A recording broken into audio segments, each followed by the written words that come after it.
अच्छा जी, ये महान ज्ञान आप दोनों को किसने दिया? दुपट्टा स्टडीज में पीएचडी कहां से होती है? कौन से लैब में प्रूव हुआ है कि इज्जत is equal to dupatta and dupatta is equal to इज्जत? नहीं ना, हेंस प्रूव। अरे ये क्या बकैती कर रहे हो? ये तो सबको पता है। अच्छा, जिसको पता है ना, सबको बुलाइए। क्यों? सबको लाइन में लगा के डंडे मारने हैं। पता नहीं क्या ऑब्सेशन है दुनिया को दुपट्टे से। दुपट्टा गया तो इज्जत गई। अगर लड़की की इज्जत दुपट्टे में होती है तो लड़के की कहां होती है? धोती में।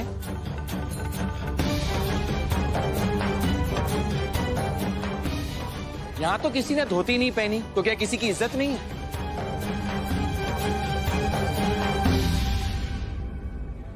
किसी लड़की की इज्जत इतनी हल्की नहीं होती कि कोई उसे उड़ाकर लेकर जाए।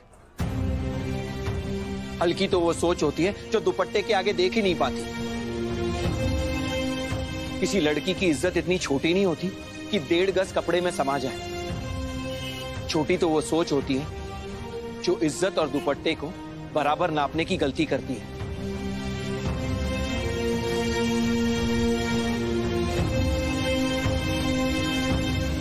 किसी लड़की की इज्जत इतनी कमजोर नहीं होती कि कोई उसे छीन कर लेकर जाए। कमजोर तो वो सोच होती है जो इज्जत को दुपट्टे में बांध कर रख देती है। इज्जत दुपट्टे से नहीं आती है, पता है किससे आती है?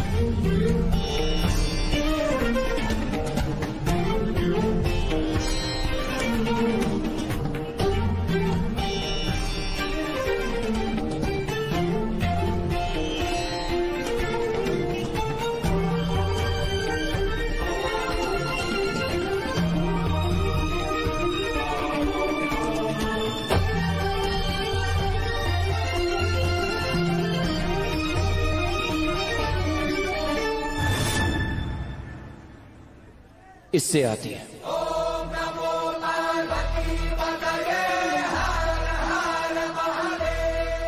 क्योंकि इज्जत कमाई जाती है इस कोट की तरह।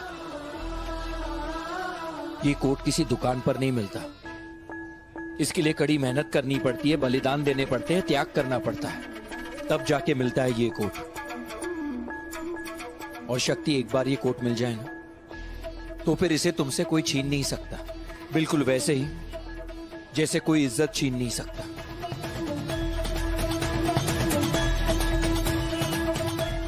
और तुमने वो इज्जत कमाई है मेरी नजरों में, उस बच्चे की जान बचा के।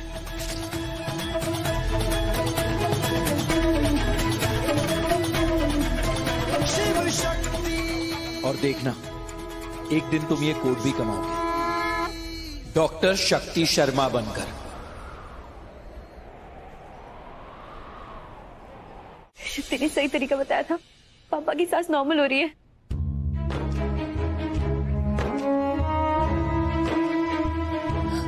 पापा, पापा सीधे बैठिए। पापा पीठ सीधी रखिए, लंबी लंबी सांस लीजिए। पापा, स्ट्रेस लेने वाली कोई बात नहीं है, सब ठीक हो जाएगा। हम सब साथ में है ना। समझे आप? और भोलेनाथ पे विश्वास रखिए, वो हमारे साथ कभी कुछ गलत नहीं होने देंगे। सच्ची कसम। अभी तक क्यों नहीं आई? कहीं उसे कुछ नहीं होगा उससे पंडित जी।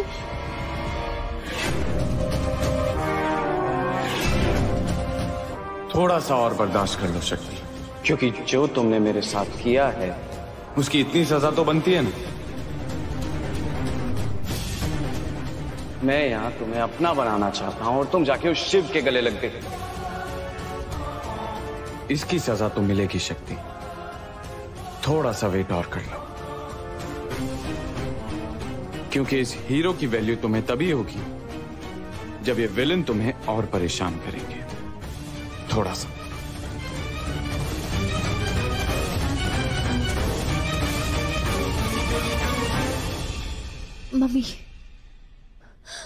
मम्मी काफी लेट हो गया है। पापा इस हालत में है और शक्ति लेट हो जाए, ऐसे हो ही नहीं सकता। अरे उसे तो पहाड़ चढ़ना पड़े ना, तब भी वो टाइम पे पहुंच रही है। और तो और वो फोन भी नहीं उठा रही है। पता नहीं सब ठीक भी हो गया है नहीं।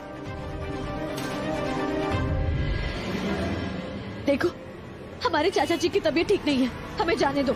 रुक जा बेबी डॉल, कहाँ जा रही है? हम तो इसके साथ सबसे पहले अखबार वाला पोज बनाना चाहते हैं।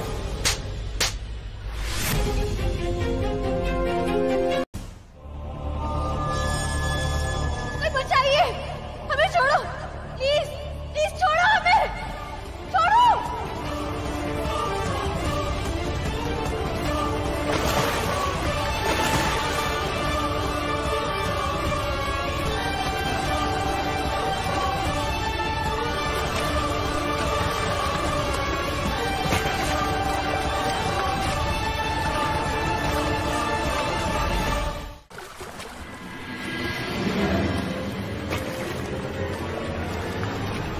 कोई भी लड़का हीरो तभी बनता है जब वो अपनी हीरोइन को मुसीबत से बचाता है।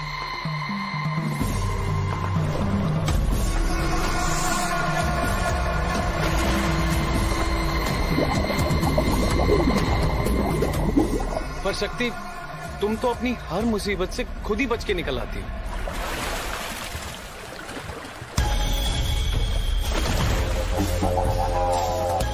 इसलिए मुझे ये मुसीबत तुम्हारे लिए क्रिएट करनी पड़ी।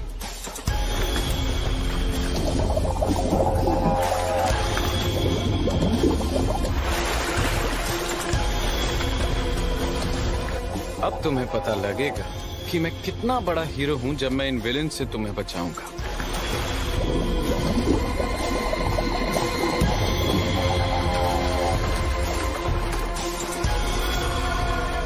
और ये झटका ना तुम्हें देना जरूरी था, ताकि तुम उस शिव की तरफ दोबारा ना देखो।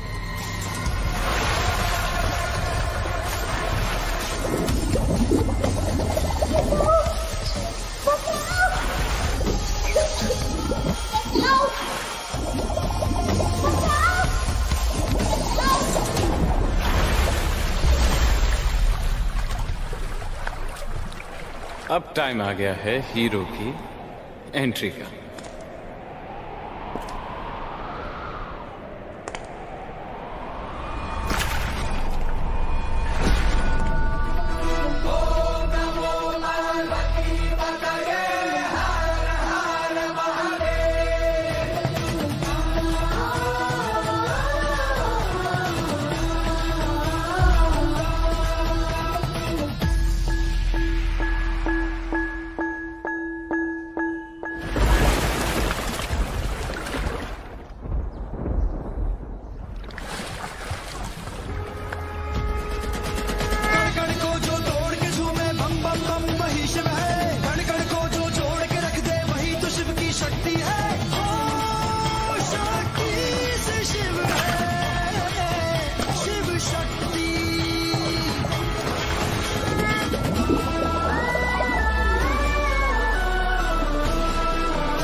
ये कहां से आ गए?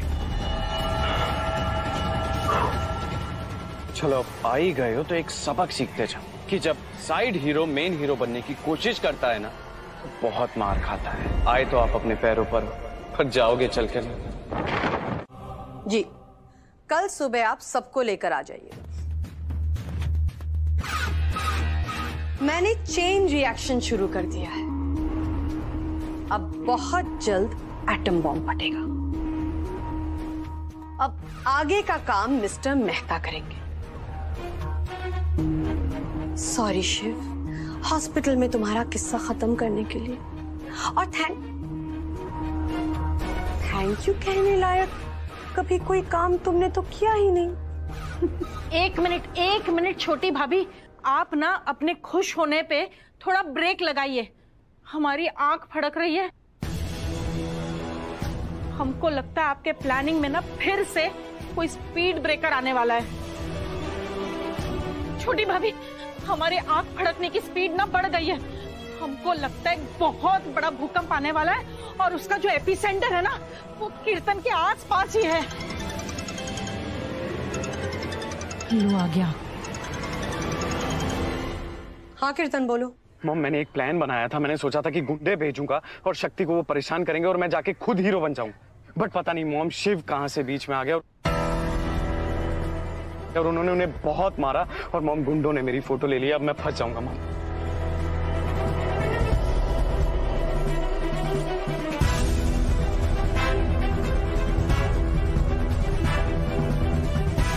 और ये सब तुमने किसके लिए किया?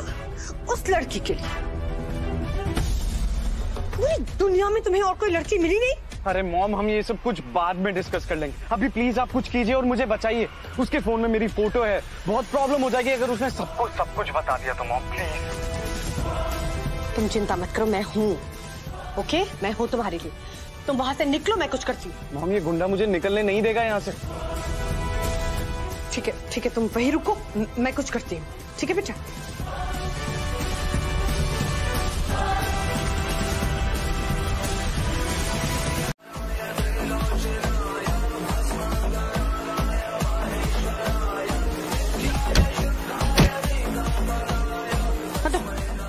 शक्ति तो नहीं बापा।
शिव शक्ति अगर साथ हो तो तीनों लोग उनके सामने खड़े नहीं हो पाते।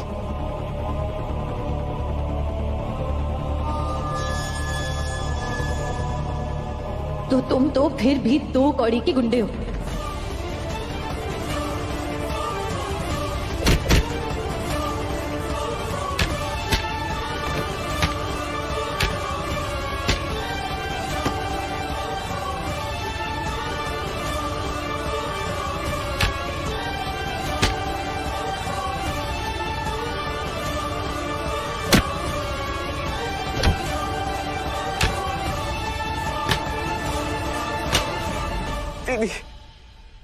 दीदी हमें माफ कर दो। जीजा जी को रोको दीदी, नहीं तो सबको जान से मार देंगे। दीदी हम आपसे कोई गलती नहीं करेंगे।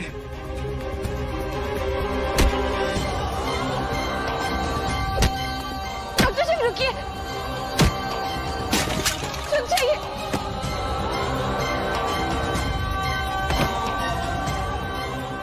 डॉक्टर शिव रुक जाइए प्लीज। डॉक्टर शिव को रुकना होगा, नहीं तो कहीं कोई अनर्थ ना हो जाए।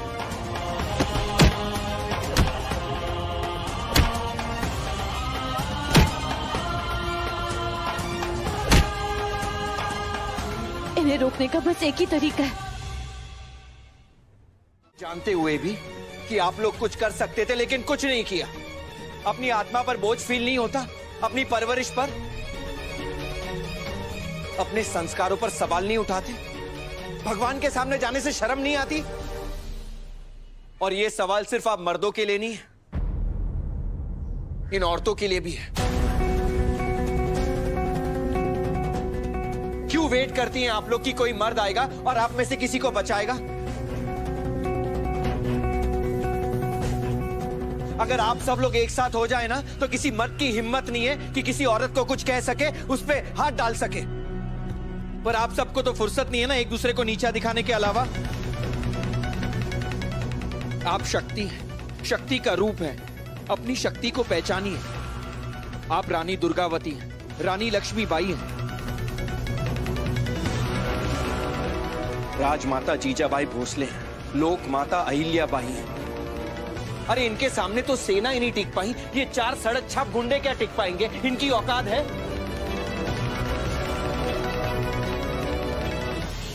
अपने लिए खड़ा होना सीखिए, दूसरी औरतों के लिए खड़ा होना सीखिए, वरना जहां आज ये लड़की थी, कल आप होंगी। द्रौपदी का चीरहरण हो रहा था, ये जानते हुए कि वो उस अधर्म को रोक सकते थे, पर एक वचन में बंधे होने के कारण उन्होंने ऐसा नहीं किया। ये जानते हुए कि वो दुर्योधन को रोक सकते थे, उन्होंने ऐसा नहीं किया।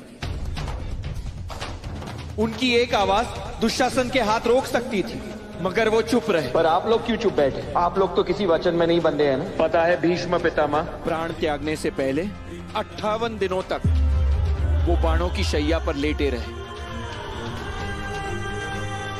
जटायु बस एक बार मरे, पर भीष्म पितामह रोज रोज मरते रहे।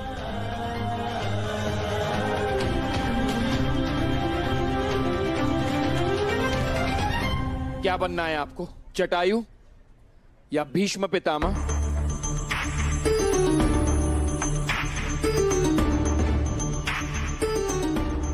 अरे एक बार आवाज उठाकर तो देखिए, क्या पता आपकी आवाज सुनकर 4 लोग नहीं 10 लोग आपकी आवाज से जुड़ जाएंगे।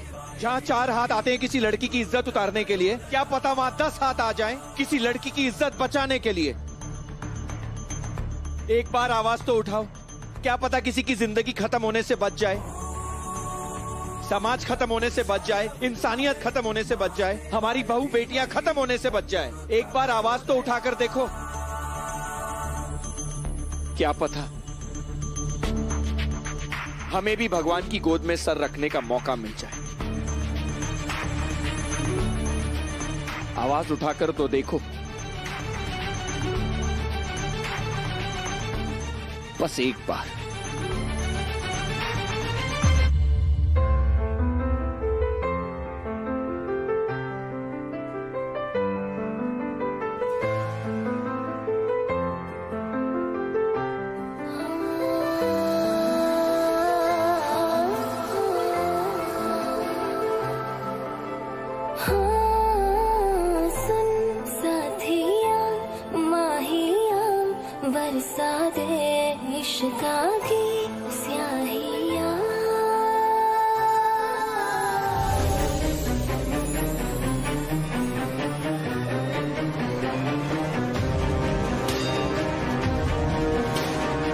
नमस्ते।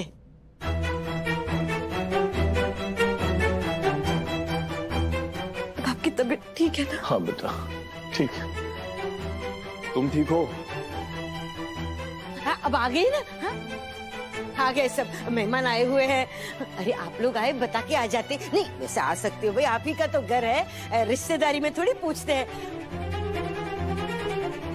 पर आते तो आपके लिए ऐसे हाई क्लास नाश्ता बना देती ना, मतलब ढोकड़ा पातरा। अरे वो पसंद नहीं तो कचौड़ी मंगा देती है, गरम गरम भजिया उतार।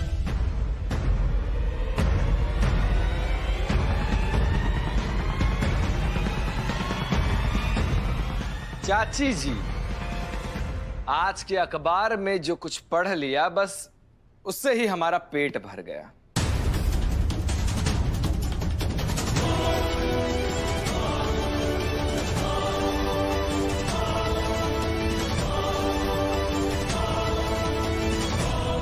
वो आंटी जी कुछ जरूरी बात करनी थी तो फोन पे करना सही नहीं लगा, तो सीधा यही आ गए।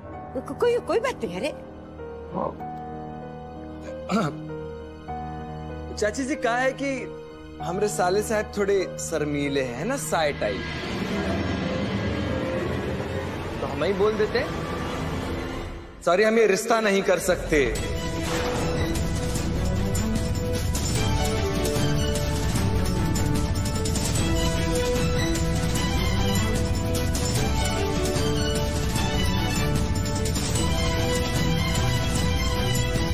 मेरा दिल घबरा रहा है, छोटी छोटी बातों पे डर रही हूं मैं।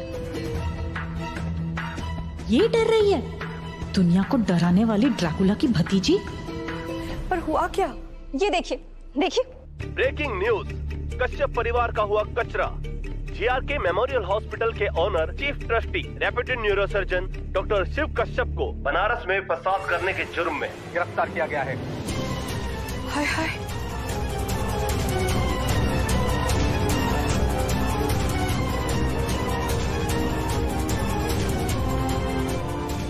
जी हाँ, ये वो ही डॉक्टर शिव कश्यप है जिनका आज के कुछ लोकल अखबारों में किसी लड़की के साथ आपत्तिजनक तस्वीरें छपी थी और सूत्रों से पता चला है कि डॉक्टर शिव ने ये फसाद भी उसी लड़की के लिए किया था।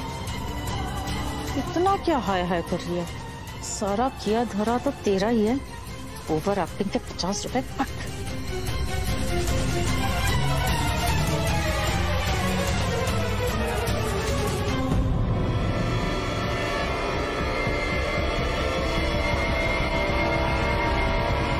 ड्राइवर ने भी यही बताने के लिए फोन किया था कि शिव अरेस्ट हो गया है।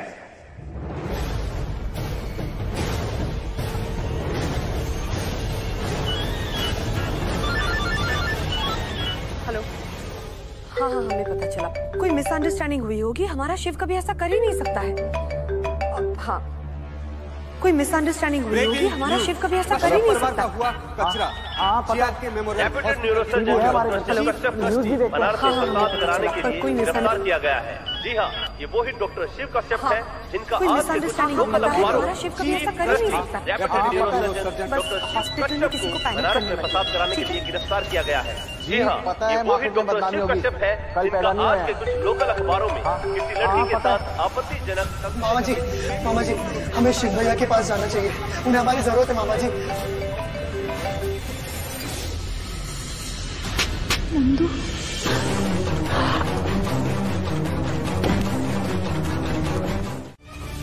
अभी वकील जमानत के कागज लाता ही होगा। बाहर निकालो शिव को। सर, इन पर बहुत बड़ा चार्ज लगा है। सर, मैं चाहूं ना तो भी इन्हें बाहर नहीं निकाल सकता। पर क्यों? क्योंकि मैडम, ये साधारण मारपीट के केस में अंदर नहीं गए। पेपर में फोटो आ गया है, सारा शहर इनके बारे में बात कर रहा है। अब चुनावी माहौल भी है।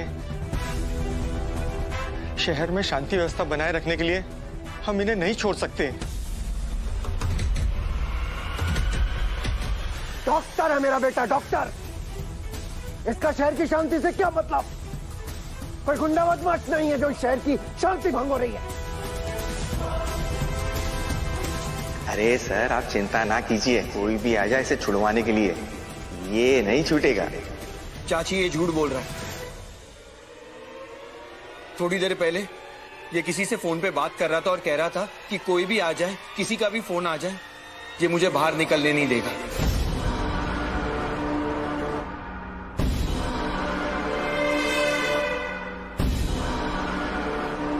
तेरी इतनी हिम्मत, मैं देखता हूं तुझे ये कैसे अंदर रखता है।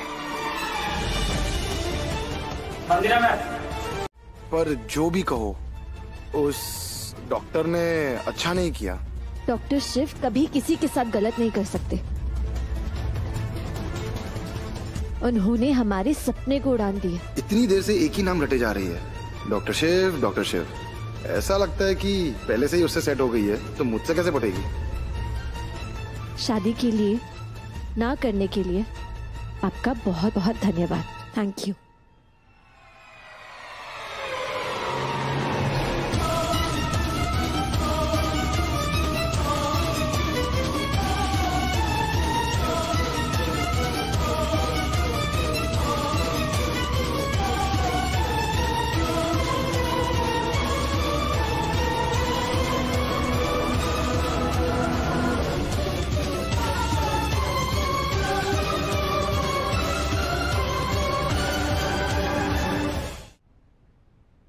हर हर महादेव। हर हर महादेव।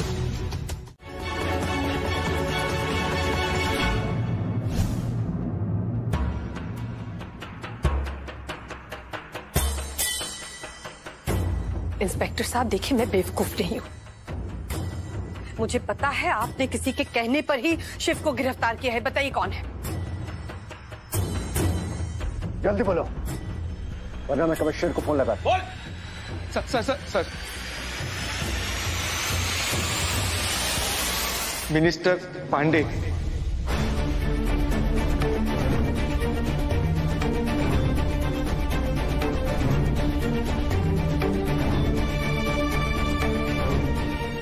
हे भगवान, जिसका मुझे डर था वही हुआ। मुझे पता था वो मिनिस्टर कभी चुप नहीं बैठने वाला। भाई साहब, उसने मुझे जो धमकी दी ना, उसने वही किया। उन्होंने मुझसे कहा था कि जिसकी वजह से मेरी बेटी को कॉलेज में एडमिशन नहीं मिला, उसे मैं जेल में एडमिशन दिलाऊंगा।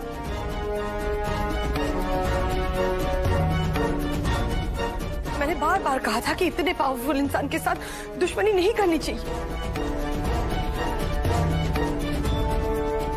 शिव, इसीलिए मैंने तुम्हें मना किया था। मैं जो भी करती हूँ तुम्हारे भलाई के लिए ही तो करती हूँ। चाची, चाची प्लीज आप रोइए मत। सॉरी सर, हम इन्हें नहीं छोड़ सकते। नहीं क्या, कमिश्नर साहब भी नहीं छोड़ सकते हैं, ऊपर से ऑर्डर है।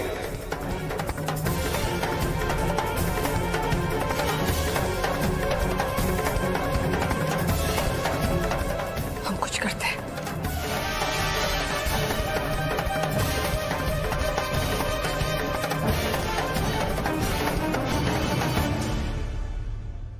भैया, आप बिल्कुल चिंता मत करो। बड़े मामा कुछ ना कुछ रास्ता निकालेंगे और आपको यहाँ से बाहर निकाल देंगे। आपको यहाँ बिल्कुल नहीं रहने देंगे। अब तो सिर्फ पापा का गुस्सा दिखता है, लेकिन मुझे पापा का प्यार याद है नंदू। मैं जानता हूं कि पापा मुझे कुछ नहीं होने देंगे। या मेरे साथ तो सब लोग हैं, पता नहीं वहां शक्ति के साथ कौन होगा। बोलती क्यों नहीं सकती?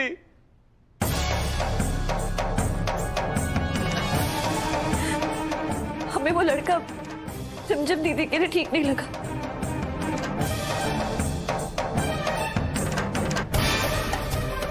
बस इसलिए आज वो हमारी वजह से मुसीबत में, और हम कुछ कर भी नहीं सकते। हम अपने घर में, अपने कमरे में, अपने परिवार वालों के साथ, लेकिन डॉक्टर शायद नहीं, उनके साथ कोई होगा या नहीं। कहीं वो जेल में तो नहीं है। हमारी हालत भी तो किसी जेल से कम नहीं है, और हमारी मम्मी किसी थानेदार से कम नहीं है। तानी, हम कैसी पनौती बन के आए डॉक्टर शिव की जिंदगी में। जब भी हमारी मदद करने की कोशिश करते हमेशा मुश्किल में फंस जाते हैं। हमें ये नहीं पता कि अब हम कैसे पता करें कि वो ठीक है या नहीं।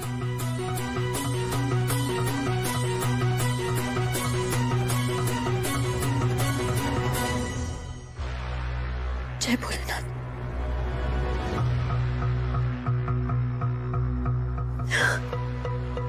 अनरीचेबल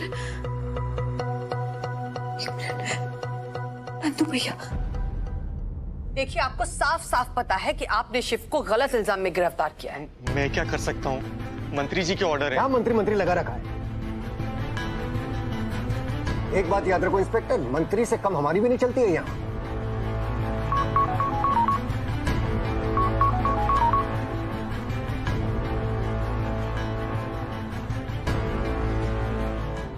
नंदू भैया, हम शक्ति बोल रहे हैं। डॉक्टर शिव ठीक है ना? नहीं, वो ठीक नहीं है। उन्होंने शिव भैया को जेल में बंद कर दिया है और अब बेल भी नहीं मिल रही है।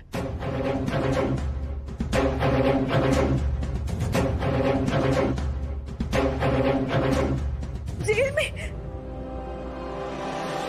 लेकिन क्यों? डॉक्टर शिव ने कुछ गलत नहीं किया। एक गलती हो गई थी शिव भैया से। भैया ने उस मंत्री को नाराज कर दिया था। बस उसी चीज का बदला ले रहा है वो मंत्री। मंत्री को नाराज? हम समझे नहीं। आपसे पहले जिस लड़की को स्कॉलरशिप मिलने वाली थी ना, उसी मंत्री की बेटी है वो। शिव भैया ने उसका नाम कैंसिल करके आपका नाम उस स्कॉलरशिप के लिए रेकमेंड किया था, और बस उसी चीज का बदला ले रहा है वो मंत्री। बस आज के बाद शिव भैया को फोन मत करना और ना ही उनके आसपास नजर आना। ये जो कुछ हो रहा है शिव भैया के साथ, उसकी जिम्मेदार तुम हो शक्ति।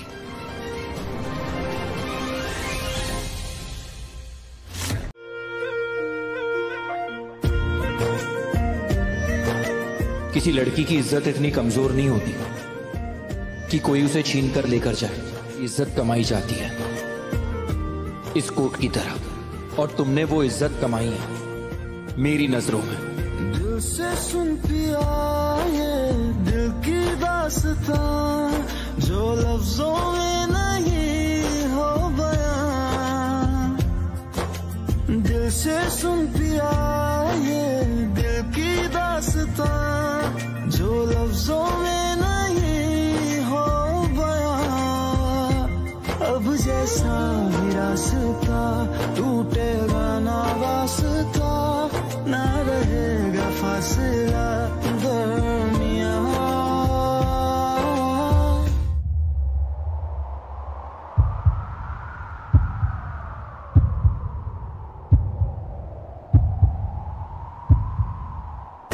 नैनों ने बांधी कैसी डोर रे, हो मुझसे कोई मेरा चोर रे। दिल पे चले ना कोई जोर रे, हाँ दिल पे चले ना कोई जोर रे। ओ खींचा चला जाए तेरी ओर रे। शिव के होते हुए शक्ति का कोई भी सपना अधूरा नहीं रहेगा।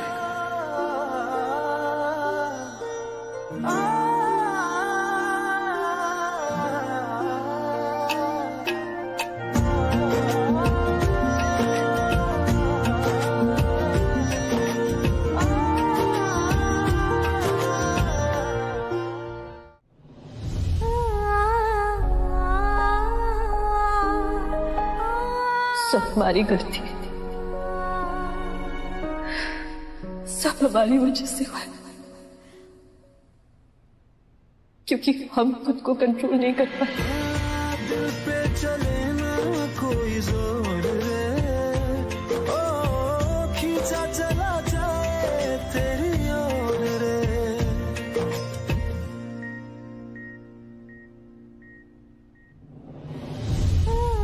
सब मेरी गलती है, सब मेरी वजह से हुआ है, क्योंकि मैं अपने आप को कंट्रोल नहीं कर पाया। आई एम सॉरी शक्ति।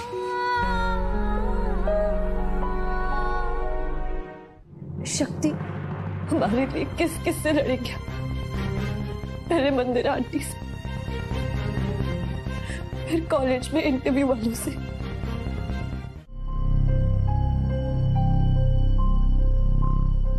क्या कुसुर पुसुर कर रही थी तुम दोनों? मेरी बुराई कर रही थी?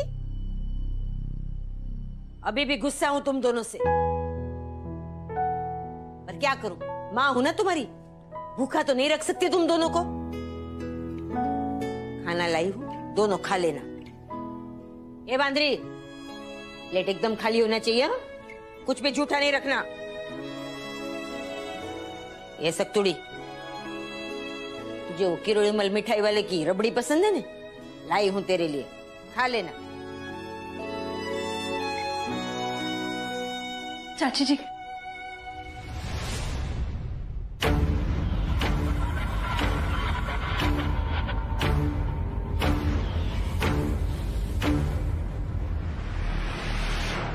बोलो। आपको याद है जब हम स्कूल में थे और एक दिन हम खेलते खेलते गिर गए थे, तो हमारी एक दोस्त हमें घर छोड़ने आई थी। आपको याद है आपने क्या कहा था चाची जी? कि शक्ति, ये तेरी सच्ची दोस्त है, इसने मुसीबत में तेरा साथ दिया, इसे कभी मत छोड़। ये बात हमने आपसे ही सीखी है चाचा जी। अगर जरूरत में कोई आपका साथ दे, तो जब उस आदमी को आपकी जरूरत रहे तो उसके साथ खड़ा रहना चाहिए। आज डॉक्टर शिव को हमारी जरूरत है। उन्होंने हमारी कई बार मदद की, आज उन्होंने हमें गुंडों से बचाया, और अगर एक लड़की को गुंडों से बचाने के लिए किसी को जेल भेज दिया जाए, ये सही नहीं है ना? चाची जी प्लीज हमें जाने दीजिए। अगर हम नहीं गए तो उन्हें जमानत नहीं मिलेगी। बेटा 10 साल की उम्र में माँ बेटी को जो सलाह देती है और 20 साल की उम्र में जो सलाह देती है ना, उसमें जमीन आसमान का फर्क होता है। मैं समझाती हूँ। अगर 10 साल की छोटी बच्ची किसी लड़के के साथ खेले ना, तो लोग तो यही कहते हैं, देखो बच्चे खेल रहे हैं। और वो लड़की 20 साल की होने पर उसी लड़के के साथ सिर्फ चाय पिए ना, तो भी लोग गंदी गंदी बातें करते हैं। इसीलिए हमें कोर्ट, कचहरी, जमानत, पुलिस स्टेशन, इन सब से दूर रहना है। मैंने पहले भी कहा था तुझे कि कश्यप खानदान बहुत बड़ा खानदान है। अरे जज खुद जमानत के पेपर लेके उसके घर पहुंच जाएगा, तुझे फिक्र करने की जरूरत नहीं है, समझे ना? खाना है मुझे।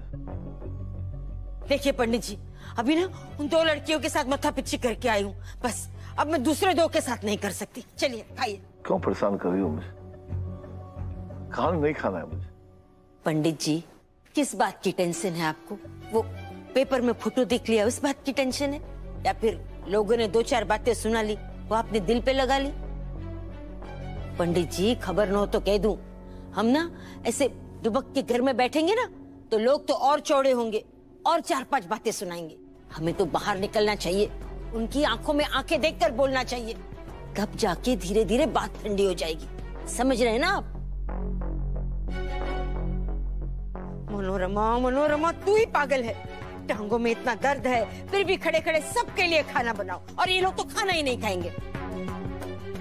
मैं तुम्हारे लिए इतना कुछ करती हूँ पंडित जी, मेरे लिए थोड़ा तो करो। चलो ये खाना खा लो। अगर कोई किसी के लिए कुछ करे तो क्या उसके लिए कुछ नहीं करना चाहिए? जरूर करनी चाहिए, क्यों नहीं करनी चाहिए भाई? आज डॉक्टर शिव को हमारी जरूरत है। उन्होंने हमारी कई बार मदद की। अगर हम नहीं गए तो उन्हें जमानत नहीं मिलेगी और वैसे ही जेल में ही रहेंगे। ओ तेरी, अब समझी मनोरमा कि ये बात कहां से कहां पहुंच जाएगी डायरेक्ट। अगर समझ गई है ना, तो सोच गुजरातन सोच, जिसमें डॉक्टर शिव ने शक्ति की सहायता की थी ना, शक्ति अकेले थी, हम में से कोई नहीं था उसके साथ। और सोचो ना, वो लड़के लोग अगर शक्ति के साथ कुछ कर लिए होते तो? नहीं, सोच के भी डर लगता है मुझे। जिस बात को सोच के भी डर लगता है ना, वो होने से बचाया है डॉक्टर बाबू ने। जो हमारा धर्म है ना, उस धर्म को निभाया है डॉक्टर बाबू ने। धर्म न विचार चक्र रे, विचार चरितानि धर्म। जो धर्म की रक्षा नहीं कर सकता है, उसको धर्म का पाठ नहीं पढ़ाना चाहिए। अगर आज शक्ति शिव की सहायता करने नहीं गई ना, तो भोलेनाथ न हमें माफ करेंगे और न तुम्हें।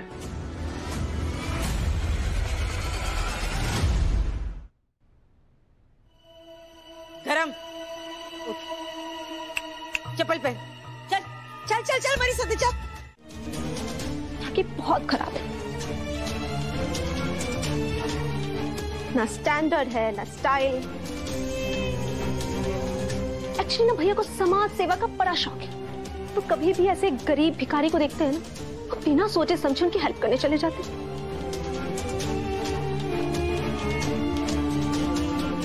ये सतुड़ी, तेरी ना बचपन से ये प्रॉब्लम है। मैं बोलती हूँ क्या, वो मैन्युफैक्चरिंग डिफेक्ट है तेरे में। जब बोलना चाहिए तो मुंह पे ताला लगा लेती है, और जब चुप रहना चाहिए तो बड़े बड़े भाषण देती है। हाँ? ये क्या नाम क्या है तेरा? कोयल कश्यप। कोयल? हैं? इसी वाली कोयल? रॉन्ग, एकदम गलत। तेरा नाम तो कागड़ी होना चाहिए, कागड़ी कश्यप। What the hell? मेरा नाम कोयल है। अरे तेरे माँ बाप ने तुझे पैदा करके गलती की, उसके बाद तुझे संस्कार न देके उससे भी बड़ी गलती की, और सबसे बड़ी गलती तेरा नाम कोयल रख के की है। जब दुनिया की सब कोयल को पता चलेगा ना तेरा तेरा नाम कोयल है? बेचारी एक साथ सुसाइड कर देंगी डायरेक्ट। तू कागड़ी कश्यप है, समझी ने? कागड़ी का मतलब पता है? वो जो कौवा नहीं होता उसकी बीवी होती है ना, लेडीज कौवा, वो कागड़ी। कागड़ी कश्यप, समझ गई? क्यों? मैं तुझे प्रो दिखाई देती हूँ? चुप बुढ़िया।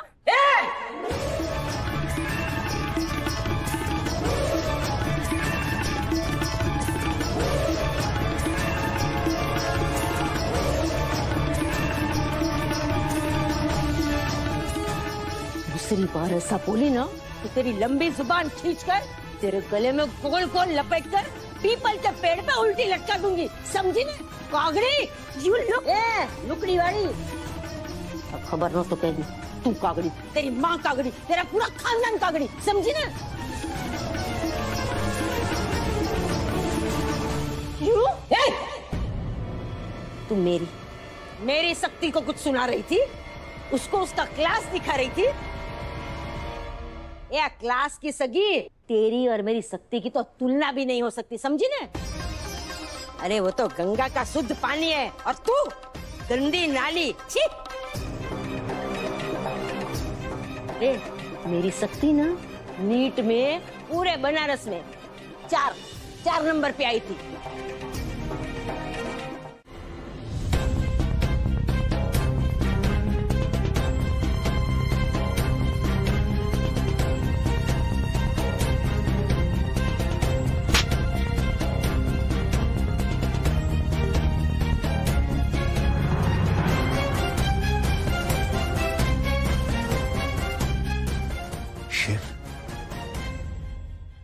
बेटा चिंता मत करना, हमारा पापा भी जिंदा है।